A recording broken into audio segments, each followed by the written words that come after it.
ଏଥର ଆମେ ଗୋଟେ ପାହାଡ଼ ଉପରେ ଗୋଟେ ମାଆଙ୍କ ମନ୍ଦିର କରାଉଛୁ।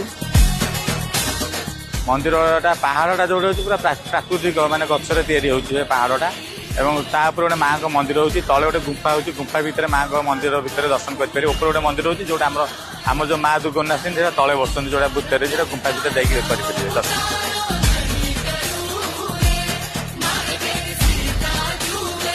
ଦେଖନ୍ତୁ ଆମର ରସୁଲଗଡ଼ ଏଭଳିଆ ଗୋଟେ ଭାଇଚାରା सबल क्या निर्भर करती आमर पिलाने जो मैंने सदस्य अच्छा लोक स्वतंत्र भाव में गोटे भरसा करती मीना बजार धरिकी सब सबते आसिकी खुशी देखिकी मैंने उपभोग करते आशा करुचु समस्ते आसतु उपभोग करूँ एंजॉय करूँ दशहरा माँ भलरे देखी जातु माँ आशीर्वाद कर जातु।